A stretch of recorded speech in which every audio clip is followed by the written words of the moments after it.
Hey guys, what's up? Welcome back to the KotLC Fanbase channel. My name is Joey, and today we have big news. A couple days ago, I randomly just got word that 3 chapters of STELLARLUNE were released. On Monday, July 25th, the first 3 chapters of STELLARLUNE were randomly released at San Diego Comic-Con. This video is like a summary and analysis of the first 3 chapters, so make sure you go ahead and read the chapters before coming back and watching this video. It is linked in the description. It is also the top pinned comment, so just go right ahead and read that and then come back. And I think these chapters were supposed to be like a Comic-Con exclusive where some people who went to the event got access to it, but it's just a link. It's just a link that you can view and anybody can view it. So I don't know if this is like leaked or not. I don't really know. It is 47 pages, 3 chapters long, and we don't know if this is a draft or this is the final product. We don't know. Before we get into the chapter summary, make sure to leave a like and subscribe and comment down below what you thought of the first 3 chapters. Let me know. Anyway, so spoiler warning for the first 2 chapters. Obviously, I'm going to be reviewing all of them, like summarizing what happens and then giving my own analysis and theorizing what's going to happen next, what this means for the future of STELLARLUNE, and what's going to happen. We'll see.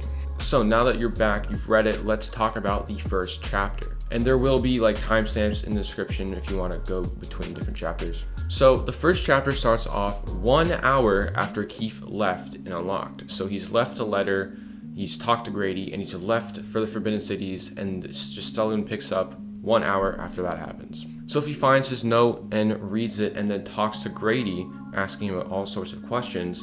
And Grady tells her that he leaped off to a random location in the Forbidden Cities. Grady, for some reason, also expresses hope in Keefe's plan, which is very odd for Grady because he normally does not like Keefe. So it seems that Grady is warming up to Keefe just a little bit. And Sophie notices that too. But Grady is also pretty nervous because Keefe didn't seem like his normal confident self. But what Grady doesn't tell Sophie is that he gave Keefe an imparter and that he has a way to contact Keefe if there is ever an emergency. And I don't know about you, but I would consider this an emergency.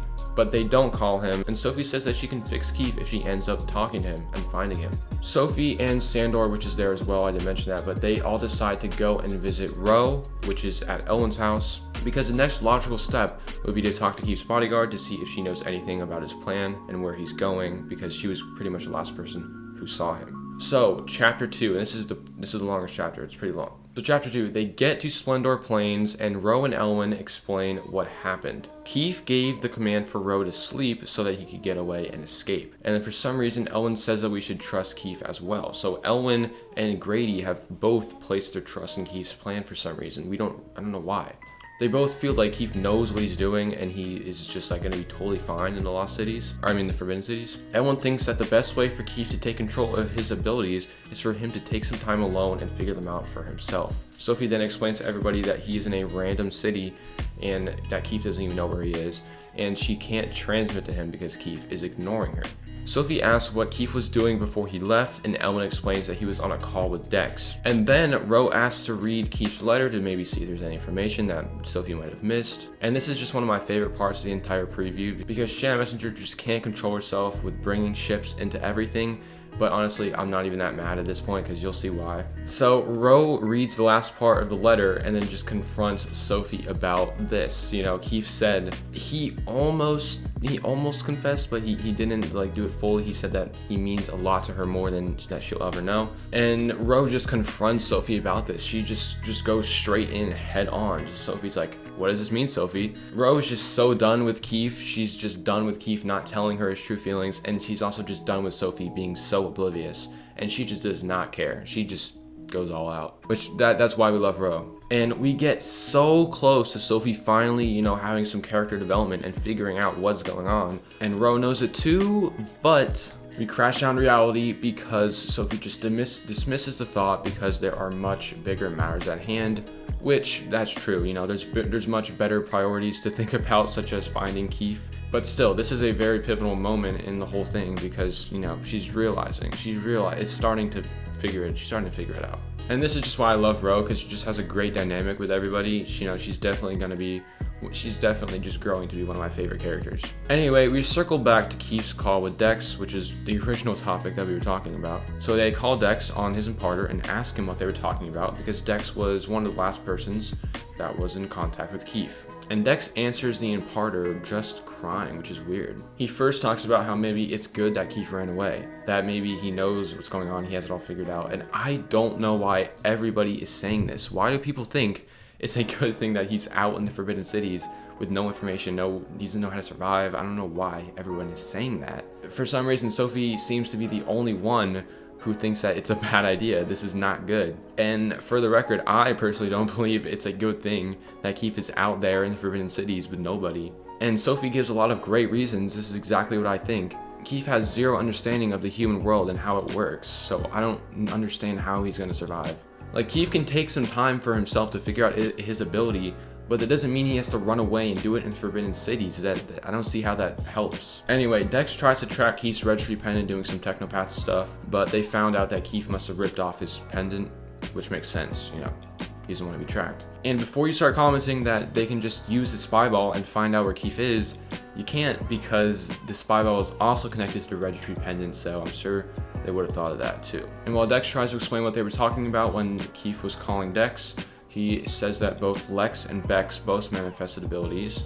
And then they sort of just force Dex to tell them what they were talking about in the conversation, which is a little weird, but I see how it has to be done. And the situation kind of has to be known so we learn more about Keefe's abilities, because Keefe's ability relates to why Lex and Bex manifested, so we kind of have to force Dex to tell what he knows. So Dex does finally spit it out, and he tells Sophie that he thinks that another one of Keefe's new abilities that he can sense if someone is going to manifest and be able to know what ability they'll get. He also thinks that Keefe can trigger the ability as well. And then Sophie puts all the pieces together and she figures out that Rex is going to be talentless. They talk a bit more, but when they tell Dex that he used a blue crystal, they realize that he must have gotten this crystal from his dad, Lord Cassius. So they then decide to take a trip to Shores of Solace to see if he has any information that might be useful to them. And here we go, chapter 3. They reach Lord Cassius's house and he greets him at the door asking where Keefe is. Sophie cuts to the chase and explains the situation and asks him for a list of all the places on his blue Pathfinder that Keefe used. Cassius then says that there are over 100 places on the Pathfinder that Keefe might be. He also offers for Sophie to just pull the list of cities from his mind, which would be easier than writing them all down. Sophie is skeptical of why he offers to, open his mind up to her, but he assures her by saying that they are all on the same side because he is in the Black Swan as well. Sophie wonders what assignment the Black Swan gave him because she knows that they did give him one. And when she enters his mind, she finds that it is all a giant big mess, which is very different from the very clean and organized mind that he had the last time she entered his head. But before she can get to the list of all the cities, she finds out his assignment. His assignment involves the stalled treaty negotiations with the trolls because of what happened with the hives all the way back in flashback. The troll queen, Empress Pernil, I think it is, she wants to sever ties with the lost cities and keep the trolls isolated for everyone for some reason, because maybe that there are more hives out there just like the last one. And that's why Cassius wanted to talk telepathically, so Ro and Sandor don't learn about the tension going on between the intelligent species. But he also wanted to talk privately about something else. They talk more about some stuff that involves Lady Gisela and her plan with Keefe, which is a little bit hard to explain, you kind of have to read it for yourself. But basically, Cassius triggered a memory and remembered something when Sophie said something about merging abilities, and he wants to show Sophie that memory. And the third chapter ends as Sophie descends into the memory, which is supposed to be some big secret, something that we're going to be revealed, something that's going to be crazy, maybe something that will help understand Keefe's ability or what Lady Gisela wants with Keefe.